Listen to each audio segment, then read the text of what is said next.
जय हिंद दोस्तों, मैं हूं मेजर गौरव आर्य और आप देख रहे हैं मेजरली राइट। दोस्तों, कई समय पहले, मुझे लगता है करीब 2 साल पहले, मैंने ये बोला था कि इमरान खान ने जो भारत के लिए कर दिया है ना, वो भारत कभी खुद नहीं कर पाता। इस आदमी ने पाकिस्तान की गर्दन यहां से पकड़ के दबा दी। अब जेल में है, कोई बात नहीं। इसने एक तो सी पैक बंद करवा दी। अब मैं पाकिस्तानियों को ये बोलता हूं कि पाकिस्तानी ये समझते हैं ना कि सी पैक जो है उससे भारत जलता है। सी पैक बहुत छोटी चीज है। अभी आप लोगों को पैसे की आदत नहीं है पाकिस्तानियों, मैं आपसे मुखातिब हूं पाकिस्तानियों से। आप लोगों ने पैसा देखा नहीं है, तो कोई रेजगारी फेंक देता है, चिल्लड़ फेंक देता है, खुले पैसे फेंक देता है, आप लोग बावले हो जाते हैं। आप लोग को लगता है कि बस हम राजा बन गए, हम सुल्तान बन गए। ऐसा नहीं है, ठीक है। हाल ही में डील साइन हुई $100 अरब भारत में। सिर्फ 4 यूरोपीय देशों ने यह बोला कि भारत में हम $100 अरब डालेंगे। यहां पे किसी ने भंगड़े नहीं डाले, किसी ने सेलिब्रेट नहीं करा। इट्स ओके, आते हैं जाते हैं पैसे, कोई दिक्कत नहीं है, करो आ जाओ। ऐसे कितने ही इन्वेस्टमेंट्स भारत में हर तीसरे चौथे दिन अनाउंस होते हैं और होते भी हैं। आपका एक सी पैक हो गया, आप लोग बावले हो गए। इमरान खान ने उस सी पैक को करवा दिया बंद। अब हमारा क्या ऑब्जेक्शन है सी पैक से, मैं आपको पहले यह बता दूं, फिर मैं विस्तार पे जाऊंगा कि आज का मेजरली राइट मैं कर क्यों रहा हूं, उसके पीछे कारण क्या है। इमरान खान ने सी पैक रुकवा दिया, चलिए कोई दिक्कत नहीं है। भारत का क्या मैटर है सी पैक को लेकर? पाकिस्तानी ये सोचते हैं कि भाई भारत को सी पैक से जलन है क्योंकि पाकिस्तान की तरक्की हो जाएगी सी पैक से। देखिए 10 साल हो गए सी पैक को, तरक्की हुई? दिल पे हाथ रख के बोलिएगा, ठीक है। जज्बे वाली कौम से मैं मुखातिब हूं इस वक्त। जो जज्बे वाली कौम है, जो कलमा पढ़ के बनी थी, मैं उनसे पूछ रहा हूं कि क्या हुआ कुछ प्रोग्रेस सी पैक से? सोचिए कभी, ठीक है। चलो 3 साल से इमरान खान ने बंद करा, 7 साल में क्या हुआ आपका ये बताइए? कुछ हुआ? कितने लोगों की नौकरी लगी? कितने लोग अरबपति खरबपति बन गए? पाकिस्तान के इंफ्रास्ट्रक्चर में क्या इजाफा हो गया? हुआ क्या ये बताइए? बस सिर्फ ये बात हुई कि आप लोग चीन के सबसे बड़े कर्जदार बन गए। इसके अलावा कुछ हुआ हो तो मेरे इल्म में इजाफा कीजिए, आप बताइए कि मेजर साहब नहीं, एक्चुअली आपको नहीं पता है, हम आपको बताते हैं। 1 2 3 4 5 हुआ सी पैक से, कुछ नहीं हुआ सी पैक से, और इमरान खान ने बंद कर दिया, बिल्कुल ठीक करा। अब मैं बताता हूं भारत का क्या ऑब्जेक्शन है। भारत का यह ऑब्जेक्शन नहीं है कि पाकिस्तान में इन्वेस्टमेंट आ रही है, क्योंकि सी पैक कायदे से इन्वेस्टमेंट है नहीं। आपको सरप्राइज होगा पाकिस्तानियों, बड़ा CPEC CPEC CPEC. CPEC is not an investment. अगर इन्वेस्टमेंट होती और पाकिस्तान एक्चुअली एक इन्वेस्टमेंट डेस्टिनेशन होता, यानी कि पाकिस्तान में लोग इन्वेस्टमेंट करना चाहते, तो सिर्फ चाइनीज क्यों कर रहे हैं? सिर्फ चाइनीज क्यों कर रहे हैं? बाकी देश क्यों नहीं कर रहे? यूरोप क्यों नहीं कर रहा? क्योंकि इन्वेस्टर को इससे कोई मतलब नहीं है। नहीं जी, हम वो मुसलमान हैं इसलिए। ये सब जो लाहौर की कम दिमागी है ना, ये अपनी जेब में रखिए। यही ईसाई कंट्रीज, ठीक है ना, यही ईसाई कंट्रीज में वो हैं सेक्युलर, लेकिन आपको तो यही जबान समझ में आती है कि वो मुसलमान है, वो हिंदू, ईसाई है, क्योंकि आपका दिमाग यहीं पे है फिट। ये लोग सऊदी अरब में करते हैं इन्वेस्टमेंट अरबों की, ये यूएई में करते हैं इन्वेस्टमेंट अरबों की, ये मलेशिया में करते हैं अरबों की इन्वेस्टमेंट, ठीक है जी, ये इंडोनेशिया में करते हैं। ये सब मुसलमान मुल्क हैं। ये बांग्लादेश में भी करते हैं इन्वेस्टमेंट, बाय द वे, वो भी मुस्लिम कंट्री है। पाकिस्तान में नहीं करते, और आप लोगों को लगता है कि मुसलमानों के खिलाफ साजिश है। ऐसा नहीं है। अब मैं आपको बताता हूं, भारत को सी पैक से सिर्फ एक प्रॉब्लम है कि ये गिलगिट बाल्टिस्तान और पाकिस्तान ऑक्यूपाइड कश्मीर, जिसको आप लोग आजाद कश्मीर बोलते हैं, वो वहां से आ रहा है। ये इलाका हमारा है। आप लोगों ने गैर कानूनी तौर पे इस पे आपने कब्जा कर रखा है। पहली चीज तो ये कब्जा ग्रुप है, इन्होंने कब्जा कर रखा है गैर कानूनी रूप से। अगर उस समय कश्मीर एक्सीड कर जाता भारत को, जब आपके लोग घुसे थे, तो ये ड्रामा होता ही नहीं, हम पहले ही निपटा देते। ठीक है, जो हुआ सो हुआ, हिस्ट्री है, तारीख है, इतिहास है, कोई बात नहीं। हमारा इसके अलावा कोई मैटर थोड़ना है। आप लाओ, आप कहते हो कराची में बड़ा पैसा है, कोई क्यों नहीं इन्वेस्ट करता? आप छोड़ो, बाकी सब छोड़ो। मुसलमान, हिंदू, यहूदी, साजिश हो गई, कलमे वाली कौम, जज्बे वाली कौम, ये सब छोड़ दो ड्रामा। कोई मुसलमान कंट्री आपके यहां क्यों नहीं इन्वेस्ट करती, ये समझाओ मुझे।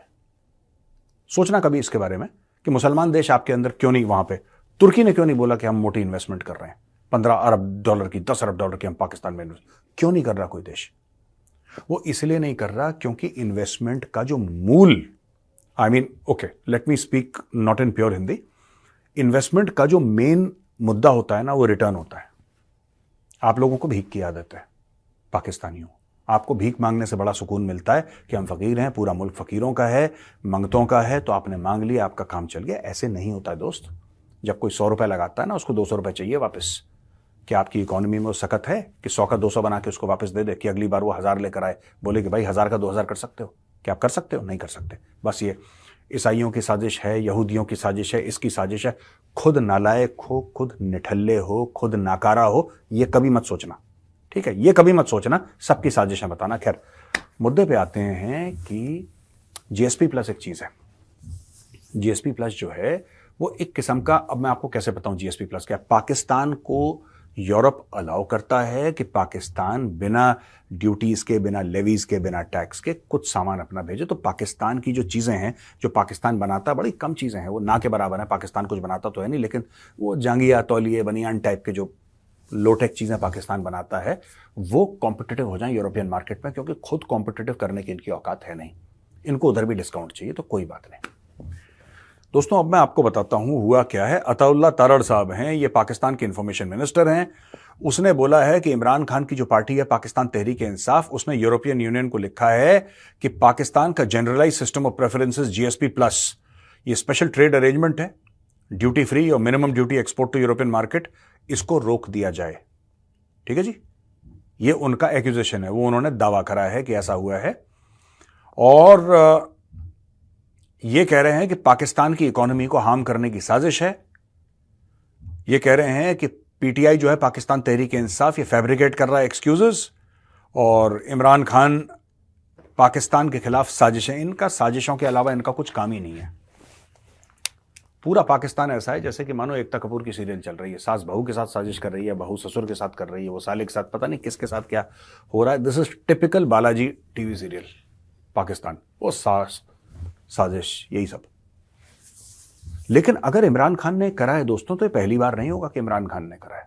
हाल ही में इमरान खान ने एक चिट्ठी लिखी थी, किसको? आईएमएफ को, कि पाकिस्तान को लोन मत देना। अब कोई इंसान अपने मुल्क के बारे में, देखिए, पाकिस्तान, इमरान खान ने गलत नहीं करा, मैं बताता हूं क्यों, ठीक है ना? उसने गलत नहीं करा, लेकिन उसके मुल्क को अभी जरूरत है पैसे की, यह भी एक सच है। लेकिन इमरान खान ने भी गलत नहीं किया। इमरान खान का यह कहना भी है, ये तो है कि ठीक है, ये कैसे लोन ले रहे हैं और इलेक्शन चोरी कराई, ये सब XYZ, लेकिन इमरान खान का यह भी कहना है कि यार, ये इतने सारे इन्होंने लोन लिए, कभी इन्होंने हिसाब दिया कि साहब हमने इतने अरब डॉलर ले लिए, इसका हमने करा क्या? पाकिस्तानी अवाम वही गरीब की गरीब, वहां पर वही रोटी के लिए मारपीट, वही पाकिस्तान में एक्सट्रीमिज्म, ठीक है, वही फिरके एक दूसरे का गला काट रहे हैं, वही मस्जिदों में बॉम्ब ब्लास्ट हो रहे हैं, पाकिस्तान में वही इकोनॉमी डोल्ड्रम्स में, वही पाकिस्तानी रुपी मार खा रहा है डॉलर से, वही टैक्स का नेट वाइड नहीं हुआ। मतलब पाकिस्तान में अरबों डॉलर, खरबों डॉलर डालने के बाद भी वही ज्यों का त्यों, वही ढाक के तीन पात, कोई फर्क नहीं पड़ा पाकिस्तान में। और मुझे लगता है कि यह इमरान खान का एक और कंसर्न था। लेकिन दोस्तों, मैं एक बात बताऊं, इमरान खान जो भी कर रहा है, कम से कम मैं इस बात में उसको सपोर्ट करता हूं, क्योंकि पाकिस्तान को लाइन में लाने वाला इमरान खान ही है। देखिए, क्या होगा कि अगर ये आईएमएफ से पैसा नहीं लेंगे तो चाइना से पैसा लेंगे, राइट? पाकिस्तानी कहीं ना कहीं से तो, देखो कि हम कमा लेंगे, हम मेहनत करेंगे, हम खून बहाएंगे, पसीना बहाएंगे, इज्जत की रोटी खाएंगे, और अगर इज्जत की रोटी नहीं मिलती है तो पेट पे पत्थर बांध के सो जाएंगे। ये पाकिस्तानी कैरेक्टर से बहुत दूर है। पाकिस्तानी कैरेक्टर से ये चीजें बहुत दूर हैं। पूरा मुल्क फकीरी में लगा हुआ है, ठीक है? इसलिए इमरान खान ने बोला है कि जीएसपी प्लस इनका रोको। और मैं ये मानता हूं कि इमरान खान ने बोला होगा, क्योंकि इमरान खान ने ही पहले सीपैक रोका, इमरान खान ने ही जीएचक्यू रावलपिंडी पर अटैक करवाया, इमरान खान ने ही कोर कमांडर के घर पे अटैक करवाया, इमरान खान ने ही क्वेटा के एयरबेस पे अटैक करवाया, इमरान खान ने ही, एक और एयरबेस था इनका जिस पे उसने अटैक करवाया, इमरान खान ने ही ये सारी की सारी चीजें करवाई, पीटीआई के सपोर्टर ने करी, जो कि पाकिस्तान को हार्म करती हैं, पाकिस्तान को बहुत ज्यादा नुकसान पहुंचाती हैं। ये कोई नई बात मैं नहीं बता रहा आपको। तो अब ये लेटेस्ट है दोस्तों की, ये बंद कर दो, ऐसा कर दो, जीएसपी प्लस खत्म कर दो, और आईएमएफ से बोलो कि लोन पाकिस्तान को बिल्कुल न दे।